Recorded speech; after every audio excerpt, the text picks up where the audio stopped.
nuevos mercados. La idea es que desde la Cámara podamos generar esa oportunidad y obviamente desde el área de conciliación y arbitraje, con el equipo de internacionalización, con el equipo de competitividad. Sabemos que va a ser muy fructífera para ustedes y esperamos los mejores resultados. Buena tarde y estoy pendiente de la misma. Muchísimas gracias, doctor Brian Basimbulla. Nos hablaba nuestro presidente ejecutivo de la Cámara de Comercio de Ibagué, con un especial saludo y respeto de la Junta Directiva de la Cámara de Comercio, en este momento presidida por el doctor, se me escapó el nombre, qué pena con ustedes. Bueno, vamos a dar inicio a la conferencia Contratos Mercantiles, tendencia en las redacciones de sus principales cláusulas. En estos momentos donde el país realmente requiere una innovación real, una presencia de los profesionales en derecho, de los profesionales en economía, los contadores, los administradores de empresas, para asesorar, para acompañar a sus asesorados, a sus empresarios, se requiere que podamos contar con unas nuevas herramientas en cuanto a los contratos mercantiles. Esta pandemia nos ha obligado a reorganizarnos, a reconformarnos, a reconstruirnos. Es por eso que la Cámara de Comercio de Ibagué agradece la presencia de los doctores Gira López Castro y Alirio Giraldo Aristizábal, quienes han decidido compartir con nosotros sus conocimientos. La doctora Gira López Castro es abogada de la Universidad del Rosario, doctora en Derecho de la Universidad del Rosario, directora de especialización en Derecho Comercial y profesora de la Facultad de Jurisprudencia y diversas materias en pregrado, especializaciones y maestría desde hace más de 12 años. Desde el año 2008 es socia de la sociedad de la firma López Castro Abogados Asociados SAS, es miembro de la Comisión de Derecho y Prácticas Mercantiles de la Cámara de Comercio Internacional, Comité Colombia, y de la Comisión de la Costumbre Mercantil de la Cámara de Comercio de Bogotá. Actualmente se desempeña como vicepresidente del Colegio de Abogados Comercialistas. El doctor Alirio Giraldo Aristizábal es abogado de la Universidad Pontificia Bolivariana, con experiencia en los sectores del público y privado. Es especialista en Derecho Comercial de la Universidad Externado de Colombia, profesor de la Cátedra de Universidad de Medellín, Universidad CES y de la Universidad del Rosario, y se desempeña actualmente como abogado asesor y litigante en asuntos de inversión extranjera directa en Colombia, negociación de contratos y en resolución de controversias mercantiles y societarias. Igualmente, doctos en los procesos de conciliación, de arbitramiento y de reorganización empresarial. ¿Cuál es el temario que intentamos abordar hoy durante un espacio de 40-45 minutos para dejar un pequeño espacio de preguntas?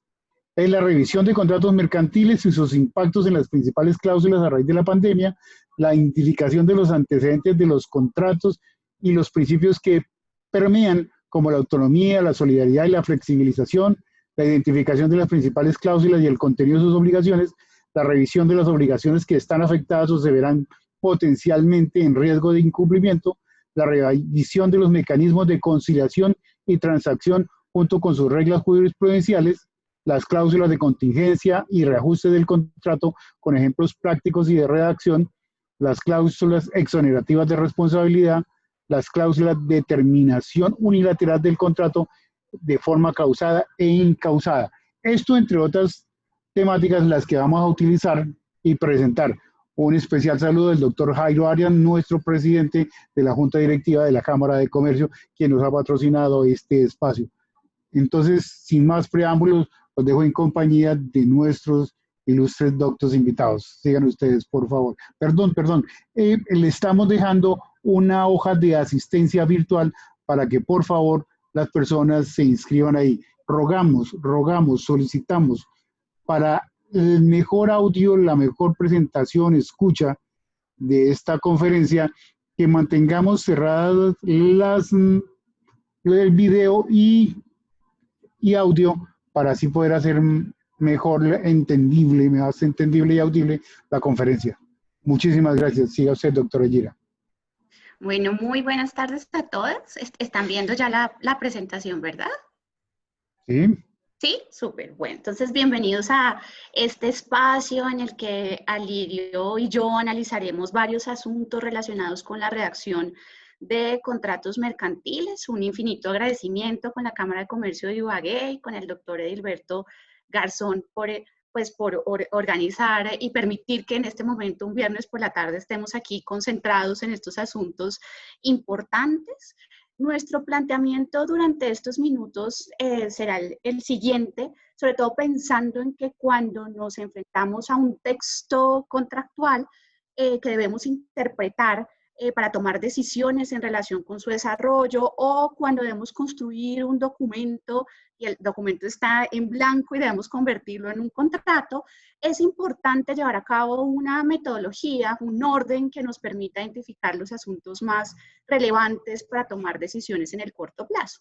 Y en ese sentido, nuestra exposición irá tomando, digamos, este curso. Hemos pensado entonces en desarrollar los siguientes temas que se acompañan precisamente la revisión de los contratos. Entonces, vamos a seguir este orden que aparece allí presentado en esta diapositiva. Entonces vamos a mirar las principales cláusulas, vamos a identificar si las partes desean continuar con el contrato, si hay cláusulas vinculadas con la responsabilidad, con la terminación. Este será el orden entonces en el que abordaremos las principales cláusulas mercantiles. Antes de empezar con estos pasos, lo que queremos preguntarnos es por qué es importante estar acá hablando de contratos, porque esto le interesa a los empresarios, porque resulta importante fijarse en el texto contractual. Y uno diría básicamente porque usualmente, efectivamente, los contratos permiten gestionar riesgos, pero adicionalmente en lo que nos gustaría hacer énfasis con Alirio es que evidentemente los contratos traen ventajas competitivas. Efectivamente, lo que pensamos usualmente de qué es aquello que diferencia a un empresario de otro en el mercado es usualmente el producto y el servicio. Y lo que nosotros pensamos acá es que efectivamente, además de ese valor agregado que realizan los empresarios cuando ofrecen productos y servicios e intentan que sean los mejores en el mercado, lo mismo ocurre con los contratos. Entonces, usualmente se piensa en el precio y en la calidad y no en los contratos, pero la estrategia entonces jurídica contractual, a veces eso implica que está enormemente distanciada de la estrategia de los negocios. El entendimiento entonces gerencial del derecho contractual constituye un cimiento importante para plantear los asuntos legales y considerarlos como oportunidades de negocio. Pensar en los contratos como un proceso permite a los gerentes implementar plan de negocios y que el contrato sea visto como una oportunidad y no solo como un riesgo y amenaza. Digamos, algunos de los problemas que usualmente enfrentamos en la ejecución de los contratos se podrían haber evitado de haber contado simplemente con buenos contratos, con contratos de calidad y sobre todo con procesos de contratación. Creemos que el contrato no es un producto terminado, ¿cierto? En la época actual, el objeto de los contratos, y lo hemos visto, digamos, cada vez es más indefinido y más complejo. Ello significa que debemos estar preparados para cambiar, para renegociar, para que los contratos precisamente de larga duración piensen en cómo su redacción los hace flexibles y tolerantes ante las incertidumbres. Entonces, momentos como estos nos hacen pensar que los contratos son una valiosísima oportunidad, sobre todo para que los gerentes y administradores desarrollen estrategias contractuales que den ventajas competitivas. Por ejemplo, a través de la simplificación. Entonces, una estrategia que creo que puede ser útil, o que creemos que puede ser útil, es la simplificación de los contratos. A veces, digamos, duramos horas y horas buscando cuál es la mejor definición y lo que hacemos es entonces llenarnos de contratos largos, densos. Cuando alguien ha redactado el contrato y luego viene una interpretación posterior, seguramente hay que contratar un abogado que explique qué fue lo que redactó otra persona, y entonces ha llegado como una tendencia en contratación la simplificación. El hecho efectivamente de que los contratos sean amables, de que tengan diseño de que puedan efectivamente diferenciar a un empresario del otro, que los consumidores, los proveedores sepan que un empresario tiene contratos más amables, podría efectivamente generar una diferencia en el mercado. Creo que a veces consideramos que es necesario o que un abogado es mejor abogado porque prevé todo lo malo que puede pasar. Y entonces empezamos a querer predecir el futuro, pero estas circunstancias o lo que estamos viviendo implica a veces en materia contractual pensar que es inútil a veces predecir el futuro. Que eso que nos enseñaban usualmente sobre ser pesimistas, y el mejor abogado contractual es el que es más pesimista porque puede prever todo lo malo que puede pasar, a veces genera, digamos, mayores consecuencias. Luego, nuestra invitación, y eso vamos a hacer durante la explicación de cada una de las principales cláusulas, como límite que tenemos del tiempo, pero haremos allí nuestro mejor esfuerzo, será precisamente pensar en la simplificación. Digamos, en la belleza de aquello que es simple, que refleja efectivamente la voluntad de las partes. Que permite, a nuestro juicio, pues precisamente prevenir los conflictos. También el que nos fijemos en esta conferencia, en las cláusulas y en el texto contractual, no significa, y por eso lo debemos advertir, que debemos tener presente en todo caso que el contrato es más allá que el clausulado. El contrato no es simplemente el texto contractual. Hablando de tendencias, digamos, en materia de contratación, lo que nos enfrentamos hoy es que usualmente aquellos principios del derecho contractual, como por ejemplo el respeto a la palabra dada, han venido cambiando por ideas vinculadas con lo que se deriva de la buena fe, del no abuso del derecho, y ello implica obligaciones de cooperación, de colaboración, de flexibilización, de renegociación. Hemos pasado o estamos pasando de la importancia del contrato en sí mismo para pensar en que detrás de los contratos hay empresarios, hay consumidores, hay usuarios, y que en todo caso, entonces, más allá de la importancia del producto de contrato, lo que importan a veces son las condiciones particulares de los contratantes. En ese sentido, vamos a ver, por ejemplo, cómo el principio de solidaridad, que a veces se ve tan etéreo, hoy en la jurisprudencia o en la vida, digamos, cotidiana, ya se está reflejando en varias obligaciones particulares, en preaviso en contratos atípicos, en obligaciones de renegociación, por ejemplo, que seguramente van a tener mayor vigencia, y en donde las cámaras de comercio y los centros de arbitraje y conciliación van a tener un rol muy importante. También, por ejemplo, en las reglas vinculadas con la flexibilización de la prescripción, en donde también varias decisiones judiciales, incluso en una figura tan rígida como la prescripción, han pensado que hay que ser flexibles porque hay circunstancias particulares que pueden demostrar que alguien no pudo ejercer su derecho. E incluso en la reinterpretación del incumplimiento, vamos a verlo en un ejemplo relacionado con incumplimiento, pero lo que se espera entonces es que las partes, en lugar de contrincantes, puedan considerarse entre ellas que tienen un objetivo común, y que ello implica entonces adelantar la redacción y la interpretación de los contratos bajo algo que empieza a aparecer, y es el debido proceso contractual. Es decir, las partes nos debemos en el contrato lealtad, honestidad, transparencia, y de ello debe ser reflejo la forma en la que redactamos y en la que interpretamos los contratos. Y por eso esta, digamos, corta conferencia sobre un tema tan amplio como todas las cláusulas, invitaría o tendría como base estas ideas iniciales sobre cómo, digamos, cómo adelantar los procesos de interpretación y de redacción contractual. Con esa introducción, entonces, vamos a revisar cómo creemos que puede ser esa revisión y redacción de los contratos, y diríamos que en primer lugar hay un primer paso, y es revisar las consideraciones o las circunstancias relevantes de los contratos. Digamos, lo primero es preguntarse qué tipo de contrato tengo o debo redactar. ¿Es un contrato típico o atípico? ¿Es un contrato de adhesión? Si es de adhesión, cambian las reglas de interpretación. Si es típico o atípico, cambian las fuentes y la autonomía de la voluntad. Si es un contrato de colaboración, también se exigen, digamos, mayores deberes de buena fe y de lealtad y de honestidad y de ayuda para el otro contratante. Si es un contrato marco o coligado con otros, ello significará que lo que le ocurra a un contrato puede afectar al otro. Adicionalmente, digamos, habría que preguntarse o pensar que cuando nos enfrentamos a la redacción de un contrato, el contrato es un todo. A pesar de que en esta conferencia vamos a ver cláusulas, cláusula por cláusula, cuando interpretamos y redactamos, digamos, el análisis debe ser global, debe haber una interpretación general sobre las finalidades del contrato y cómo las cláusulas, digamos, se relacionan entre sí.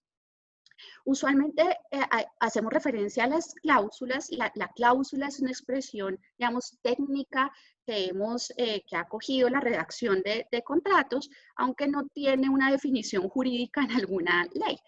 Las cláusulas, digamos, en sentido formal, son aquellas divisiones que hacemos para distinguir lo que consideramos en la redacción del contrato: cláusula 1, objeto; cláusula 2, obligaciones de las partes; cláusula 3, terminación, en fin.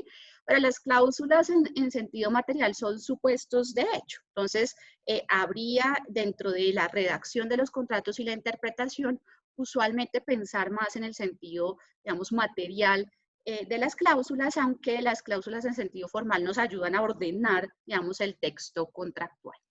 Adicionalmente, en este primer paso, habría que identificar si si existe en un texto contractual redactado o si vamos a redactar las consideraciones del contrato. Si vamos a contarle, digamos, a un tercero, por qué razón estamos las partes aquí, qué nos ha llevado a comprar y a vender, a hacer un contrato de suministro, a hacer un contrato de franquicia.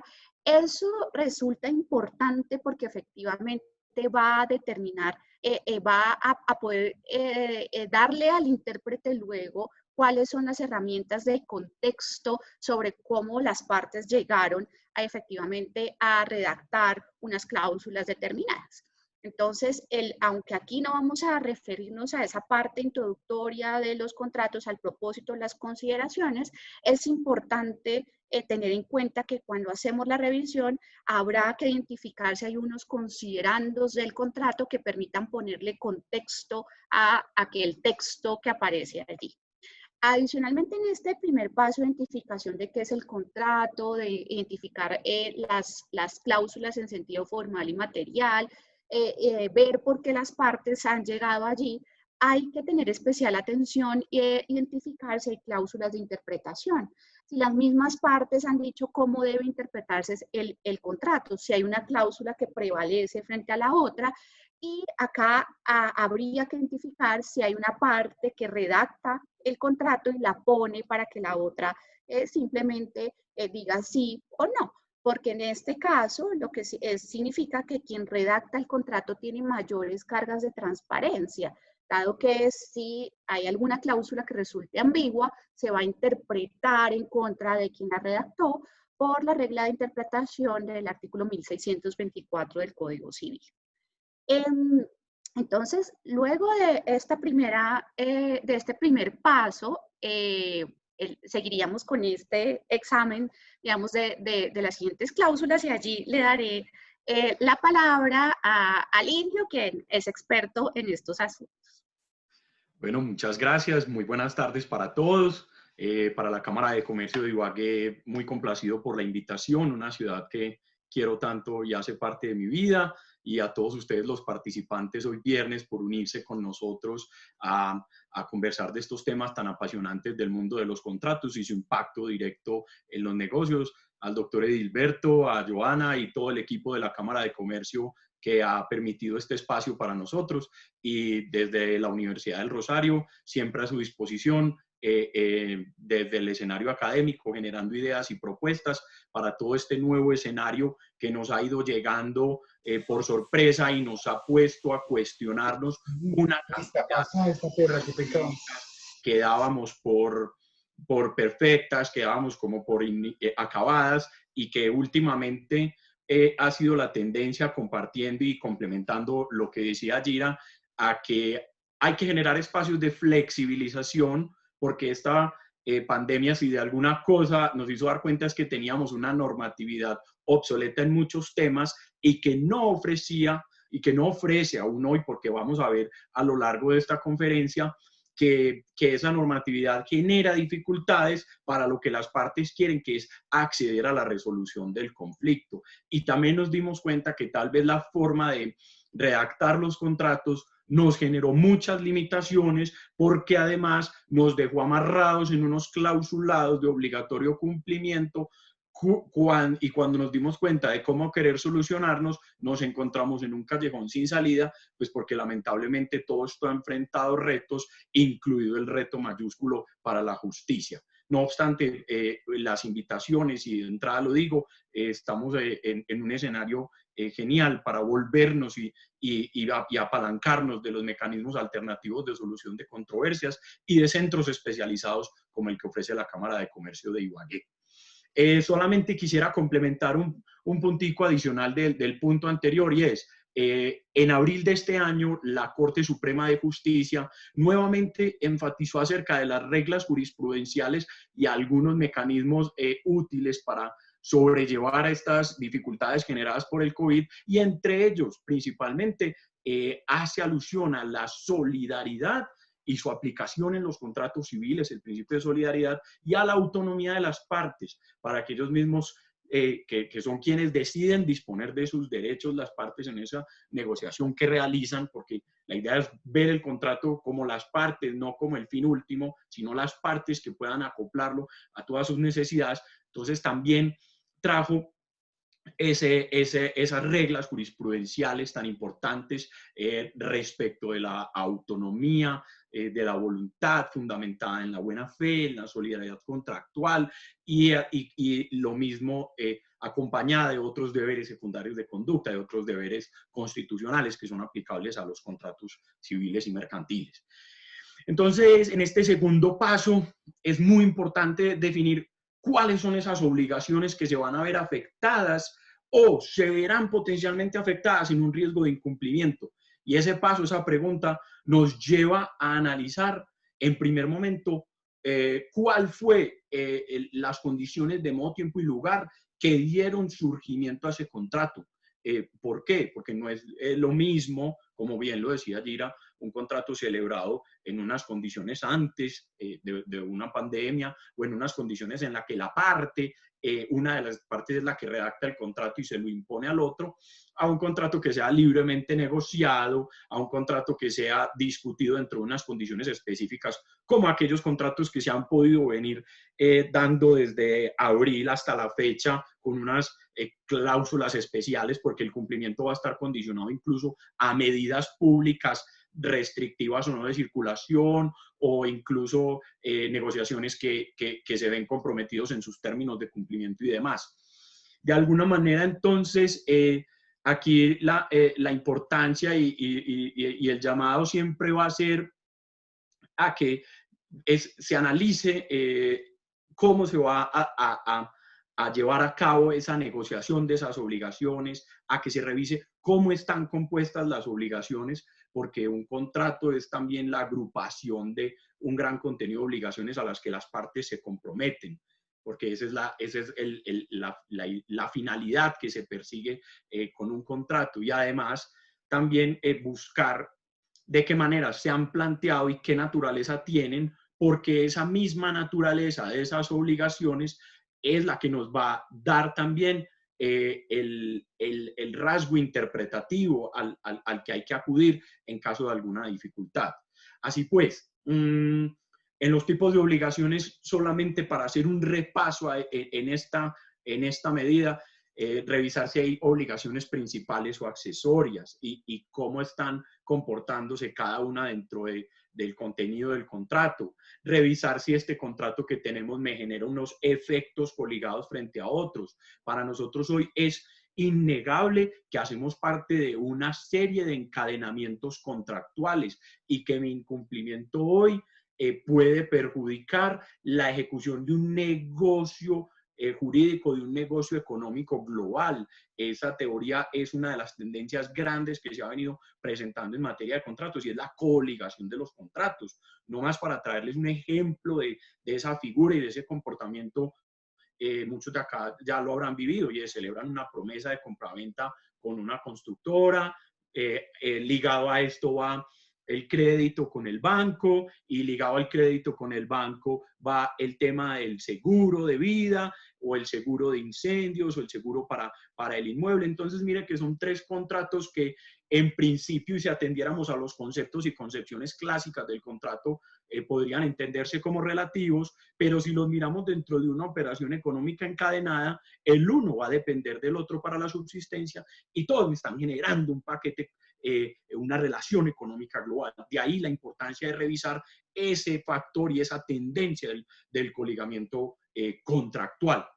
De ahí pasamos entonces y revisar si las obligaciones son de género o de especie. ¿Por qué? También eso lo hemos visto mucho a raíz de esta pandemia y nos hemos dado cuenta que con qué me obligo yo a cumplir y si con lo que me obligo a cumplir lo puedo reemplazar y sustituir o no. Entonces aquí muchas discusiones se han dado acerca del contrato de arrendamiento y la obligación de pagar una suma de dinero y si esa obligación si perece o no y si yo sí puedo tener la posibilidad de aplicar cláusulas de fuerza mayor o caso fortuito cuando hay obligaciones dinerarias. Entonces, miren que todas estas circunstancias nos han hecho caer en cuenta de unas figuras que teníamos muy anquilosadas ahí en nuestra legislación, un poco inamovibles, y que hoy se han venido remozando, han venido saliendo a la luz como más allá de ofrecer soluciones, tal vez como factores problemáticos. Y de allí nuevamente acudir a la invitación a buscar cómo adaptar ese contenido contractual. Nuevamente, revisar si son obligaciones puras y simples. Aquí también es muy importante. Bueno, me devuelvo un poco respecto a las obligaciones de cuerpo cierto, para recordar solamente un tema también muy jurídico, y es que el riesgo del cuerpo cierto siempre lo soportaría el acreedor en materia mercantil, y esto pues va a significar que vamos a tener entonces dificultades de entendimiento cuando ya lo que sucede es que la obligación se me va a devenir en imposible, y entonces ahí vamos a tener que encontrar unos tratamientos diferenciados cuando hay una obligación civil o una obligación mercantil. En esa medida la imposibilidad de venida de cumplimiento cuando son obligaciones diferentes a las de especie o cuerpo cierto, y la asignación de los riesgos, de cómo los vamos a manejar dentro de esa estructura que venía hablando muy bien Gira, del contrato como mecanismo para distribuir riesgos entre las partes. Luego, las obligaciones puras y simples, si se cumplen momentáneamente o están sometidas a otro hecho para su surgimiento, en el caso de obligaciones condicionales, si son obligaciones sometidas a plazo, porque también vamos a tener impactos con respecto al plazo pues y la época que se fije para el cumplimiento de la obligación. Hoy por hoy hemos visto que muchos de los plazos contractuales se han visto frustrados, y se han visto frustrados ni siquiera porque las partes lo desean o porque una de las partes adrede ha decidido frustrar el cumplimiento del plazo, sino por un hecho externo e imprevisible que va a generar para ambas partes un efecto. Y de ahí pues esa necesidad también de buscar en esa tendencia de reinterpretación qué otras figuras en el mundo jurídico y dentro de la relación negocial nos podemos ir ideando que suplan ese vacío o que suplan esa dificultad que tal vez hoy nuestra legislación no lo ha podido hacer.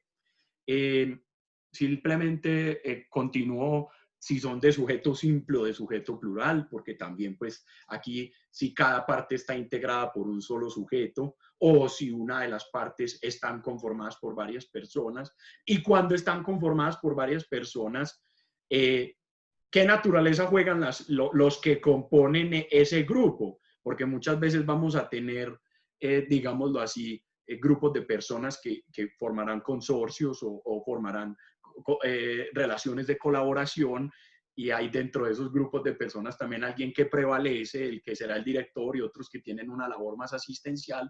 Y miren todo también cómo va teniendo su filigrana y su tratamiento específico que nos va generando también esos impactos contractuales, y no preveemos bien todo este contenido de las obligaciones que están dentro del contrato. Para terminar, pues las obligaciones, mirar si son de medio, es decir, que el deudor va a poner un máximo grado de diligencia para satisfacer la obligación, versus las de resultado, en el que él solo se libera cumpliendo con la prestación en las condiciones de modo, tiempo y lugar que se obligó. Es decir, él se obligó a cumplir con ese resultado, y un ejemplo tal y típico es el contrato de transporte, frente al cual hoy también hemos tenido una serie de discusiones, porque pues esa obligación de resultado en el contrato de transporte también eventualmente se ha visto frustrada en los cumplimientos, y se ha visto truncado ese propósito contractual por factores de afectación externa más allá del querer de las partes. Ahí sigamos a la siguiente diapositiva, perdón ahí la redundancia. Simplemente para ponernos en contexto, miren que no más ayer estuvieron discutiendo y hubo una gran intervención acerca de la renovación necesaria que se ha venido planteando por parte de la Universidad Nacional del Código Civil, porque igual muchas de estas normas venían, digamos, inspiradas en una codificación que ya lleva muchos años, y la cual va a ser necesario también de refrescarse, por decirlo así, porque pues el mundo de los negocios que teníamos hace algunos años no necesariamente es el mismo mundo de los negocios que hoy tenemos. Hacia allá ciertos patrones de conducta que se repiten. Hemos cambiado mucho en las metodologías. No más miren ustedes, hoy estamos haciendo una conferencia virtual cuando en otros tiempos hubiéramos estado allá muy felices en Ibagué con ustedes frente a frente, pero bueno, son los retos a los que nos enfrentamos, y así como las obligaciones, también otros retos para las formaciones de los contratos, cómo buscar proteger la confidencialidad de la información en negociaciones que van a ser de carácter virtual, cómo evitamos filtraciones,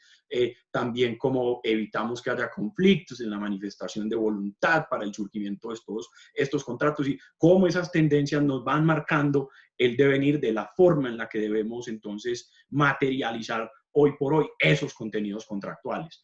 Así pues, evaluar es muy importante, que hoy, a raíz también de la emergencia, evaluemos qué tipo de obligaciones tenemos respecto de su transigibilidad o desistibilidad, si son posibles de transigirse o desistirse.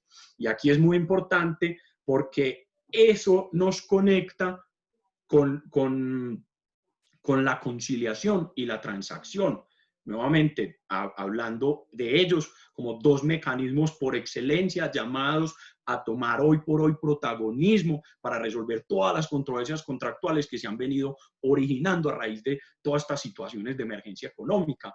Y recordarles también, como les había indicado, que al respecto de estas dos figuras hay unas reglas de análisis jurisprudencial determinadas y definidas por la Corte Suprema de Justicia, la Sala de Casación Civil, en las que, en referencia con la transacción, tenemos que es un contrato consensual en el que para el perfeccionamiento son ambas partes las que se van a poner de acuerdo y van a materializar esa decisión de transigir sus diferencias, que para que esté revestido de una fuerza vinculante, tienen que subvenir y tienen que confluir tres requisitos importantes, que es que existe una diferencia entre las partes, la voluntad de poner fin a un litigio o precaver un litigio eventual, y el ánimo de materializar concesiones mutuas.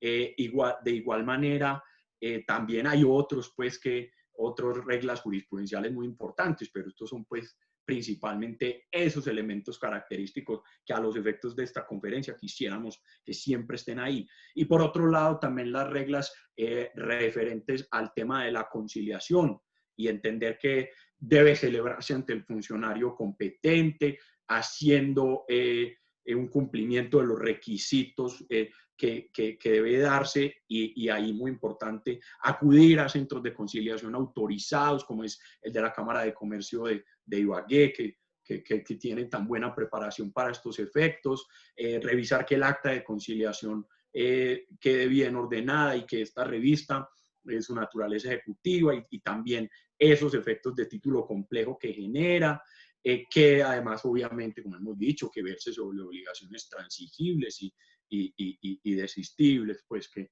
es muy, muy, muy importante.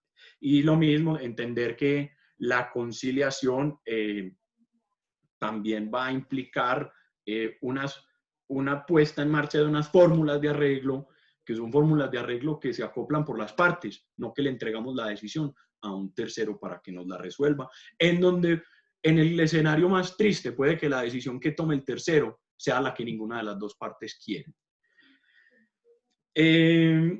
Nuevamente, aquí tendríamos entonces que revisar cuáles van a ser esas consecuencias del incumplimiento y qué implicaría para las partes.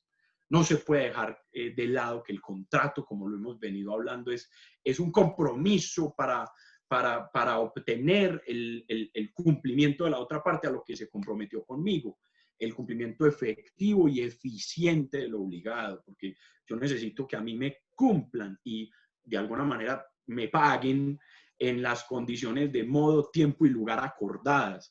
Y de ahí que si se nos van a generar discordancias respecto a esos tres elementos, entonces vamos a tener diferentes dificultades y se nos van a generar entonces incumplimientos definitivos en el que va a ser imposible de satisfacer el interés de ese acreedor, o se nos van a presentar cumplimientos morosos en el que hay un cumplimiento, pero por fuera del tiempo, como puede haber ocurrido en muchos de los casos y eventos contractuales a raíz de esta pandemia. Personas que dijeron, no, en abril no te puedo cumplir, pero te cumplo en junio, te cumplo en julio. Entonces, ahí, frente a esos cumplimientos morosos, ¿cómo vamos a trabajar esa situación? O cumplimientos defectuosos, es decir, yo sí te cumplo, pero no con todo lo que me comprometí. Te cumplo únicamente con una parte o con una de las condiciones o con una de las características determinadas. Por lo tanto, a raíz de esos tipos de anomalías que se nos pueden presentar, también analizar las posibilidades de remedio que vamos a tener.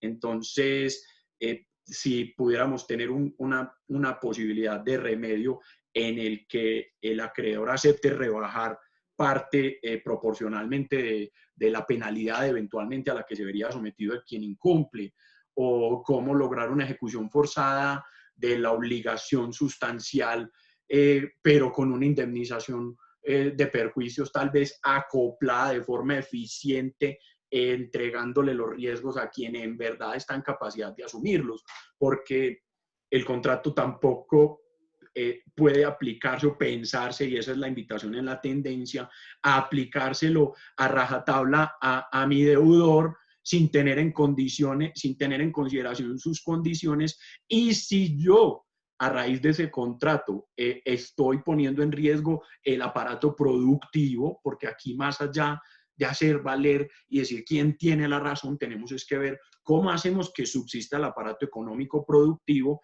y no por tener la razón generar tal vez una afectación mayor a toda una economía de encadenamientos, como les he venido explicando. Finalmente, en este punto de esta parte que queríamos, de este paso, hacer una reflexión. ¿Cuánto le cuesta a una empresa un contrato deficiente? Y en eso yo creo que hoy es una tendencia que las partes lo piensen muy bien.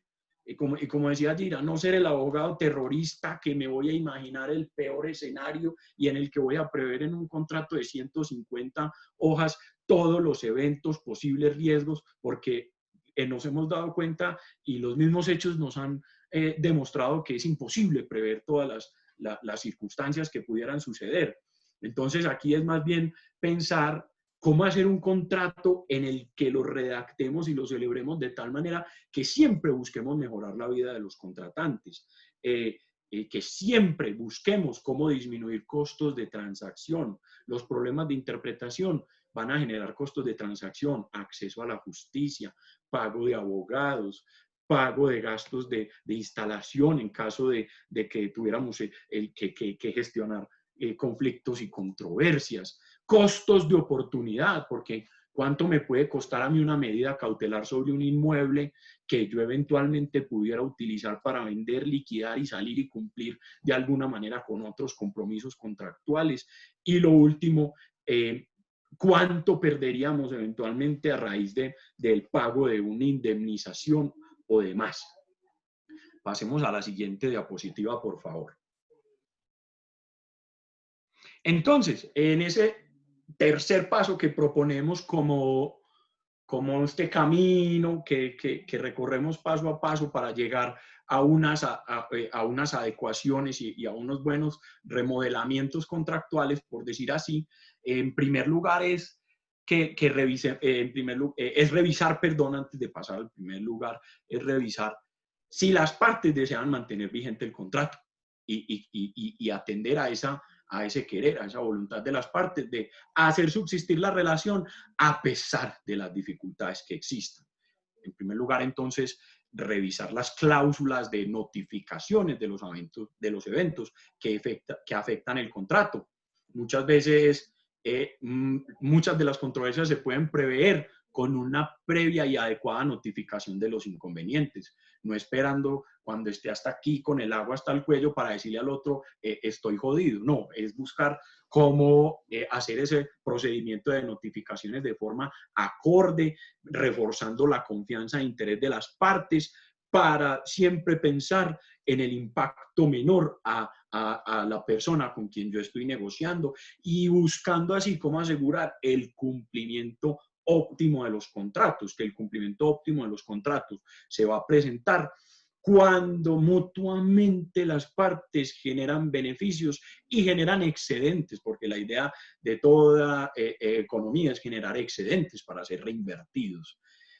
De alguna manera también esas notificaciones nos van a ayudar a minimizar los costos de un eventual incumplimiento y evitar un litigio pues, que nos va a generar incertidumbres en el resultado, sumado a la inseguridad jurídica que pudiéramos estar abocados por riesgo de cambios normativos o interpretaciones que tal vez no sean las que las partes deseen y que las partes eventualmente, como bien lo decía Gira, no plantearon herramientas de interpretación dentro de sus negociaciones contractuales.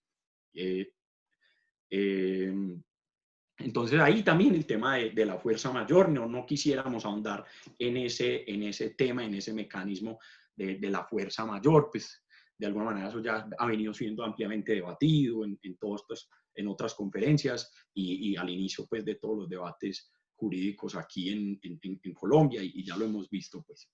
Luego revisar también las cláusulas de contingencias. ¿Qué pasa si no voy a cumplir? ¿Cómo voy a gestionar que tuve un riesgo de entrega? Eso hoy por hoy es fundamental que se revisen las cláusulas de contingencias para saber qué parte están en mejor capacidad de asumir un riesgo frente a la otra y ver de alguna manera si en ocasión de la contingencia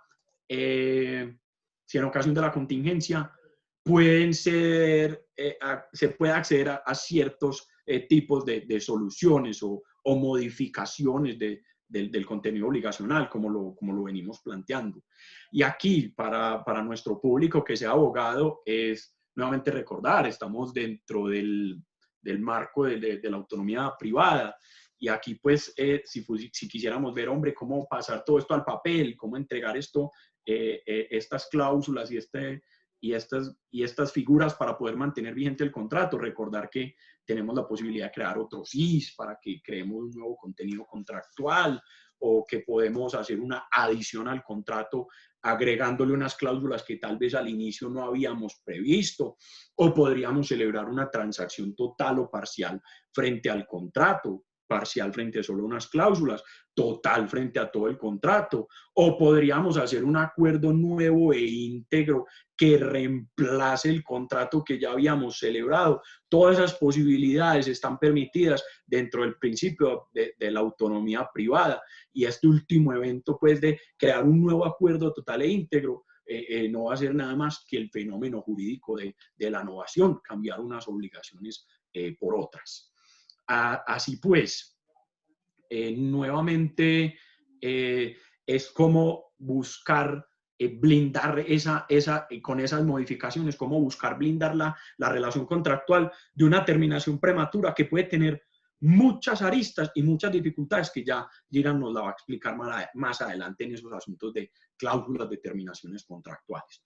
Y así, para ir avanzando nuevamente, revisar el tema de los acuerdos de suspensión de los contratos y sus efectos en el plazo. Hay posibilidad en que las partes pueden mutuamente otorgarse concesiones y decidir suspender el contrato por ciertos periodos determinados y suspender el cumplimiento del plazo total o agregarle o adicionarle un plazo adicional para el cumplimiento de las obligaciones y así pues generar esa confianza entre las partes para que a futuro puedan seguir desarrollando mayores negocios, hacer acuerdos de reajuste del contrato.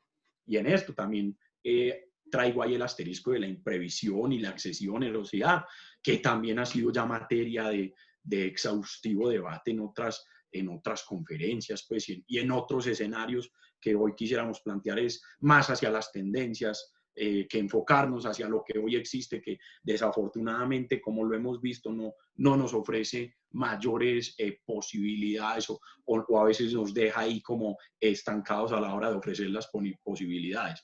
Entonces, ahí respecto de esa adaptación de ese contrato, pensar entonces si yo puedo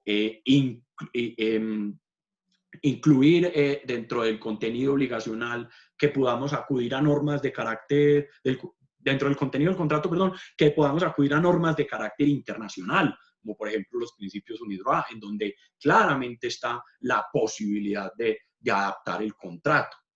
Y así pues sucesivamente otra cantidad de alternativas que podrían darse para llevar a cabo una remodelación, para llevar a cabo un reajuste y que se pueda, ante todo, propender por la supervivencia del contrato, como ese mecanismo que las partes le asignaron no solo un valor jurídico, sino un valor económico. Y finalmente en este punto, en estas diapositivas, el tema de incluir a otra parte para compartir el riesgo.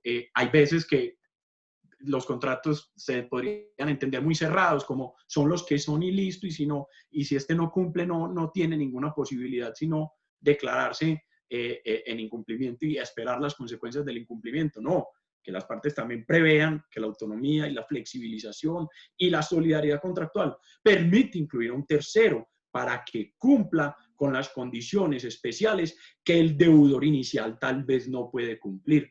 Porque porque también además puede haber un tercero interesado en que se cumpla.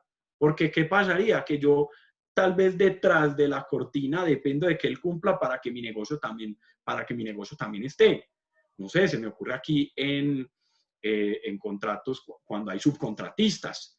Y entonces el contratista es uno, pero subcontrata el total o parte de una obra con otro. Entonces este otro subcontratista le va a interesar que él cumpla con la obra para que a él también le puedan pagar. Entonces, ¿cómo ver que se pueda incluir en el contrato principal a un tercero que esté en capacidad y esté en posibilidad de remediar la situación de incumplimiento que el contratante originario le ocurrió? Ahí sigamos entonces. Aquí vamos a empezar simplemente con unos ejemplos de cláusulas para que ustedes vean y modelos de cláusulas incompletas frente a las cuales se pueden tener muchas soluciones. Y entonces aquí tenemos un ejemplo de cláusula de fuerza mayor y su notificación para que ustedes vean cómo pueden presentarse situaciones de dificultad. Esto todos son contratos, cláusulas que hemos extractado de contratos reales en los que las partes se han visto abocados a ¿qué vamos a hacer? Vea, aquí, por ejemplo, ninguna de las partes estará obligada en los términos del contrato por incumplimiento del mismo. Si las causas que ocasionan tal incumplimiento se ven eventos imprevisibles, irresistibles e imposibles de cumplir, constitutivos de fuerza mayor o caso fortuito. En estos casos se señalarán de común acuerdo los nuevos plazos y obligaciones. Cuando se presenten circunstancias constitutivas de fuerza mayor o caso fortuito, el contratista deberá comunicar por escrito motivado con las circunstancias del caso a la contratante dentro de los 5 días calendarios siguientes a los hechos, a efectos de suspender su ejecución o ajustar el contrato a las circunstancias sobrevinientes. Entonces acá miremos que de alguna manera la cláusula, ¿por qué estaría incompleta? Porque no me está diciendo, sí, me está diciendo cuáles circunstancias imprevisibles e irresistibles, pero tampoco me está dejando la posibilidad de entender de qué manera puedo yo continuar para buscar cómo solucionar esa circunstancia que dio origen, o no estableció un procedimiento en que las partes se sienten y de mutuo acuerdo busquen renegociar, simplemente dijeron pueden suspender o ajustar el contrato, pero ¿con base a qué? ¿Con base a qué procedimiento? ¿Dónde nos sentamos? ¿Cuándo nos sentamos? Entonces son cláusulas que de alguna manera pueden ir quedando incompletas. Aquí en estos temas de fuerza mayor, también es una invitación y son tendencias pues a nivel mundial a hacer uso de cláusulas modelos. Hay organizaciones a nivel internacional que se encargan de estudiar todas estas figuras y generar sugerencias de redacción también y cláusulas modelos que ayudan mucho a las partes a apoyarse para siempre hacer una mejor construcción contractual. Siguiente diapositiva. En este caso igual un modelo que podría, de una cláusula incompleta, pues de suspensión en un contrato de asistencia técnica. Quisiera que siguiéramos a la otra diapositiva por efectos del tiempo también. Y aquí en este caso cláusulas de reajuste, por ejemplo en un contrato de franquicia en el que las partes se reservaban el derecho de revisar los términos del contrato cuando existieran circunstancias imprevisibles que alteraban el equilibrio económico del mismo, derivadas de situaciones que sean debidamente probadas. Pero nuevamente acá, si bien la cláusula está previendo que se va a reajustar el contenido del contrato, tampoco generó como bajo qué posibilidad, bajo qué figura o bajo qué mecanismo efectivo de solución las partes pudieran sentarse y llegar a un acuerdo. Entonces, tal vez esta cláusula de reajuste pudiera haber sido mejor o reemplazada por una necesidad de un periodo de renegociación específico, bajo unos marcos específicos o en compañía de un tercero incluido para que guiara la solución de esa renegociación y reajuste del contrato. Le doy la palabra nuevamente a Gira. Muchas gracias a ustedes por la atención y por el tiempo. Me extendí un poquito más de lo que me habían dado. Les ofrezco disculpas para continuar con las cláusulas de responsabilidad.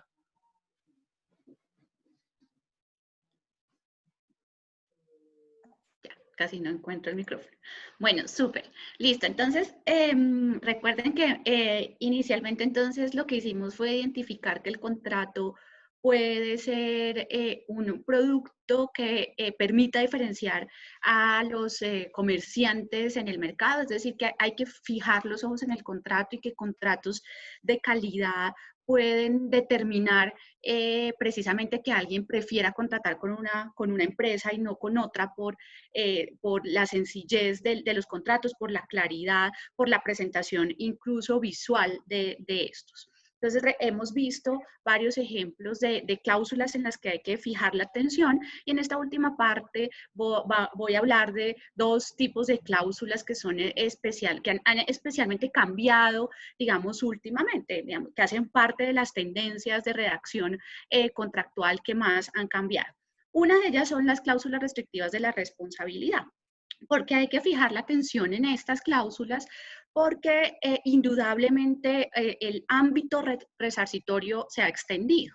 Ya no hablamos únicamente de daño emergente y lucro cesante, sino que encontramos cada vez más decisiones y regulación que ha extendido la idea de daño. Y entonces tenemos adicionalmente la pérdida de oportunidad, daños a los derechos fundamentales, daños a la vida en relación, daños morales. Es decir, tenemos una serie, ¿no?, de conceptos que han ampliado la idea de qué debe ser resarcido.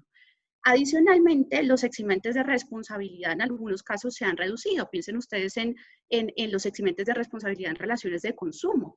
Tenemos un listado reducido de eximentes de responsabilidad y se han ampliado también los supuestos de responsabilidad objetiva. Ante esta extensión de estos asuntos de responsabilidad, pues una respuesta al derecho contractual ha sido precisamente establecer cláusulas restrictivas de la responsabilidad.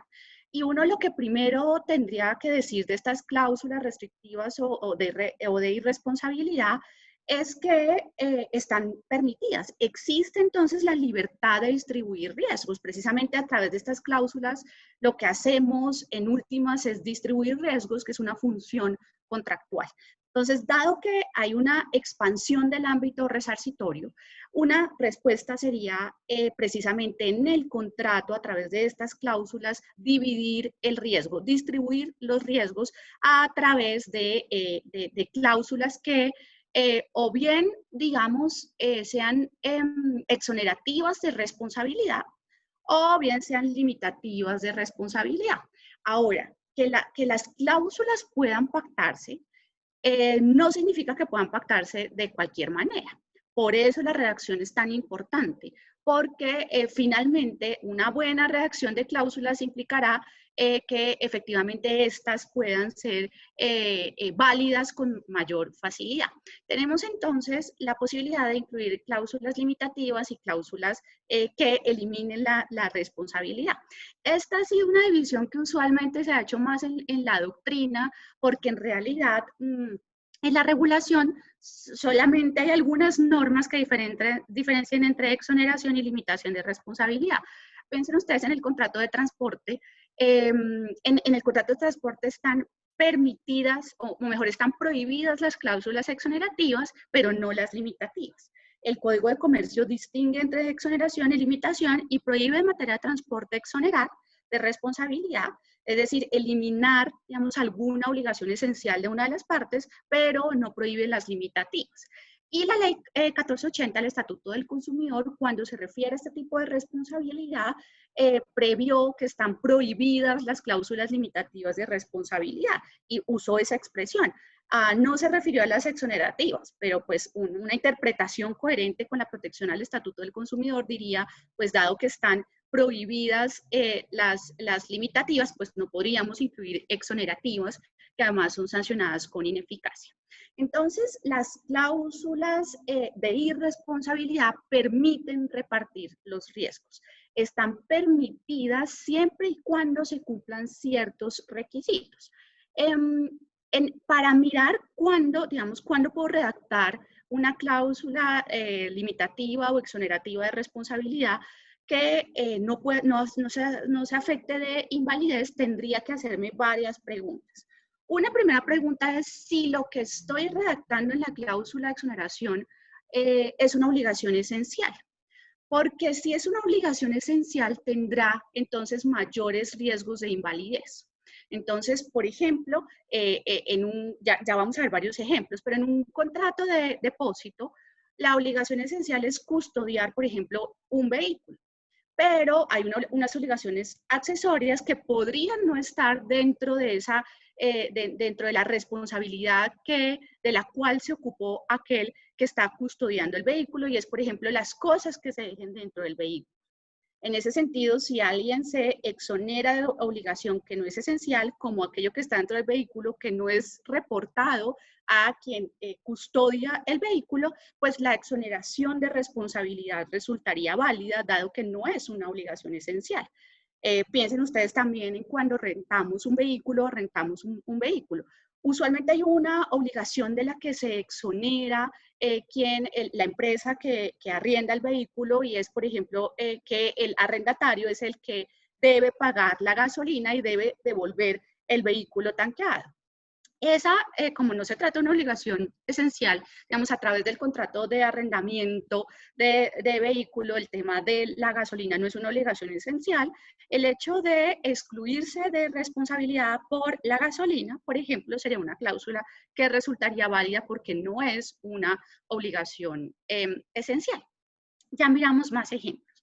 Hay adicionalmente que revisar si se pactó en casos de incumplimiento doloso o gravemente culposo, porque si ello es así, estaría violando una norma de orden público, una norma imperativa, que es la condonación de dolo futuro.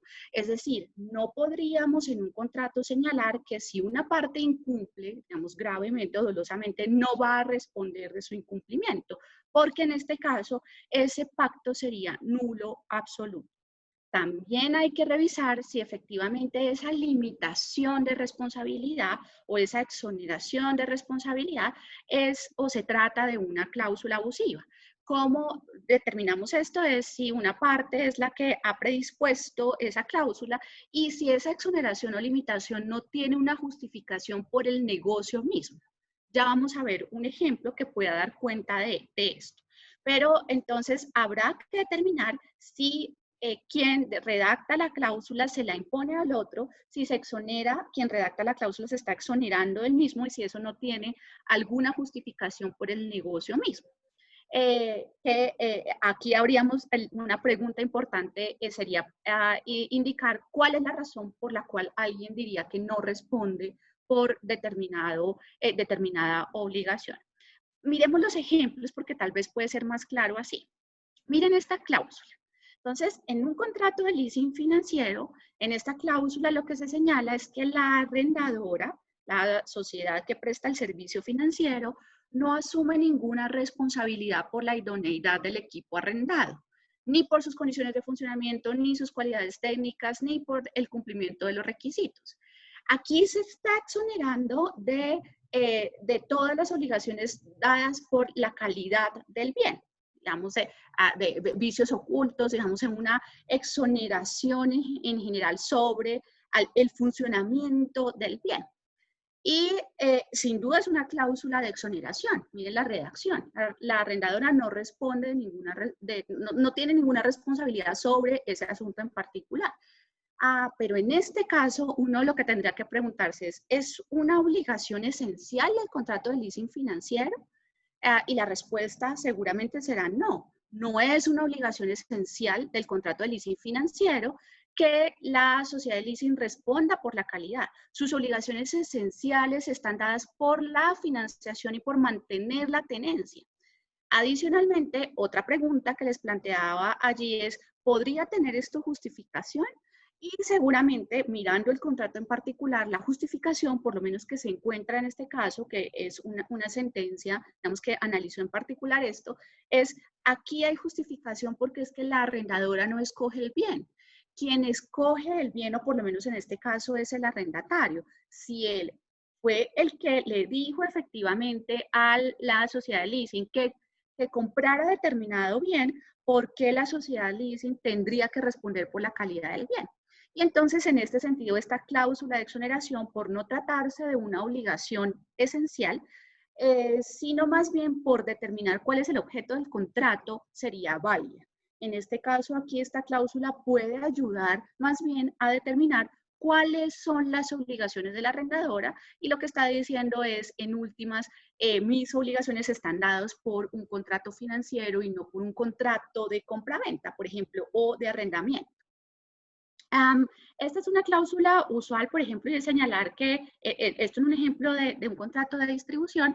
Aquí dice, el fabricante no será responsable para con el distribuidor ni para con sus centros o puntos de vista, de venta, perdón, canales de distribución o subdistribución, ni para con sus clientes por concepto de costos, reclamos, daños y perjuicios de ninguna clase, la pérdida de utilidades como resultado de las actuaciones de terceros. Esta cláusula está en última señalando que el fabricante no responderá frente al distribuidor si un tercero le hace daño. Es decir, piensen que si efectivamente el distribuidor tiene un establecimiento de comercio y pasa un tercero y tira una piedra y rompe el vidrio del establecimiento, pues el fabricante no respondería. Es una cláusula de exoneración válida, alguien diría un poco inútil, porque para alguien sería obvio que efectivamente el fabricante no respondería de algo que no ha causado, que genera un tercero y que no viene con ocasión del contrato. Son cláusulas que a veces, estas son cláusulas de común uso. A mi juicio, digamos, no son útiles, pero pues son válidas. Esta es una cláusula válida allí que efectivamente pues establece una exoneración, pero que como no se trata de una obligación esencial, resultaría válida. Aquí ha surgido algo como una tendencia y son todas las cláusulas de exoneración con plataformas digitales. Miren este caso y es un caso, digamos, relacionado con una plataforma digital que contacta precisamente a un consumidor con un establecimiento de comercio a través de alguien que hace el domicilio. Es típico, digamos, modelo de negocio. Aquí podríamos poner en lugar del domicilio un vehículo, en fin. En este tipo de negocios, usualmente la plataforma, que es quien aparece arriba, digamos acá, suele señalar que no responderá, por ejemplo, por garantía o no responderá por los perjuicios que se deriven de la relación que se genera con ocasión del contacto que hace la plataforma. Y aquí han surgido nuevos retos en materia de responsabilidad. ¿Será que puede efectivamente exonerarse de responsabilidad la plataforma por lo que llegue a ocurrir cuando se contactan dos personas a través de ella? Y ese es el estado, digamos, eso es lo que está pasando en este momento. El asunto en particular, por ejemplo, a través del examen de esta cláusula, es que las plataformas suelen incluir esta clase de cláusulas. Es decir, aquí dice, entiende y acepta el consumidor que la relación jurídica de mandato se genera directamente con los mandatarios. Es decir, quien acepta digamos, por ejemplo, en el caso que les mostraba, quien solicita el domicilio se entiende ahí mandante, según ese contrato, y entonces lo que dice la plataforma es, usted tiene la relación con, por ejemplo, el rapitendero. Ya les muestro el caso porque es sobre eso. Y dice, digamos, la plataforma, por lo tanto, las reclamaciones por garantía deben realizarse al rapitendero, ¿cierto? Porque es el que hace el encargo. Esta es una cláusula de exoneración que encontramos en este momento en ese contrato. La Superintendencia de Industria y Comercio, en una resolución con facultades administrativas, le ordenó a esta plataforma que modificara esa cláusula. ¿Por qué? Porque se está exonerando de una responsabilidad que es su obligación esencial, porque según las reglas de derecho del consumo, que la plataforma que ofrece, que permite, digamos, el ofrecimiento de productos, no solamente es un portal de contacto, es un productor o proveedor, y en ese sentido responde por garantía. Como es una obligación legal, no podría exonerarse de una obligación legal a través de una cláusula de exoneración. Estaría afectando la obligación esencial. Ahora aquí hay una gran discusión y por eso es que seguimos encontrando la cláusula, a pesar de que hay una resolución que señala que la cláusula pues tendría problemas de validez. Y una pregunta es si a través de una decisión administrativa puede declararse la invalidez de una cláusula, y la respuesta será no. Es un juez, alguien con facultades jurisdiccionales, quien puede declarar la nulidad o la ineficacia, que en principio pues no requiere declaración, pero suele uno invocar el supuesto para solicitar su invalidez. Como la plataforma no ha cambiado las condiciones del contrato, pues lo que tenemos es, hace poco pues salió una resolución de apertura de investigación porque seguimos encontrando esta cláusula, pero ese podría ser un ejemplo de una cláusula de exoneración no válida. Miren esta otra cláusula rápidamente. Aquí en últimas lo que está haciendo en un contrato de seguro de daños es que lo que hace es esta cláusula es entender que efectivamente no se responde por los daños de un vehículo si el vehículo está secuestrado, embargado o decomisado. Resulta que en el caso, ese vehículo fue embargado, secuestrado y decomisado. En realidad fue un secuestro con ocasión de una orden judicial. Y en el secuestro, la custodia que se tiene en relación con el vehículo, pues se roban el vehículo. Cuando la persona, el propietario del vehículo, va a solicitar a la aseguradora que le pague por el robo del vehículo, la aseguradora saca esta cláusula y dice, mire, yo no respondo porque esta es una cláusula que limita mi responsabilidad solo a ciertos eventos. Y aquí dice que no respondo por las pérdidas o daños al vehículo. ¿Qué hizo la Corte Suprema de Justicia? Dijo, en este caso, si llegáramos a decir que la aseguradora en un seguro de daños no responde por el hurto, estaríamos aceptando que hay una exoneración de una obligación esencial. Como su obligación, es decir, todos esperamos que cuando contratamos un seguro de daños, si hay robo, la aseguradora responda. Si no fuera así, entonces, ¿para qué celebramos un seguro? Bien, este caso podría explicar precisamente cuándo podría ser válida la cláusula. Es si sin ella igual yo sigo celebrando el contrato, pero si yo sé, si me hubieran dicho es que aquí yo entiendo por pérdida igual a hurto, entonces efectivamente seguramente diría, no me conviene, yo para qué celebro un contrato de seguro, o para qué, como en el caso de que ocurre acá, y es para que un acreedor, por ejemplo, quisiera que su deudor celebrara un contrato de seguro de daños si es que efectivamente no se va a responder por el hurto. ¿Bien? Entonces acá también se aplicó la teoría de la obligación esencial. ¿Bien? Entonces, esas cláusulas de responsabilidad cada vez toman mayor importancia. El mensaje acá es, no están prohibidas. Como hay mayor expansión de la obligación resarcitoria, ¿puede uno exonerarse y limitarse de responsabilidad?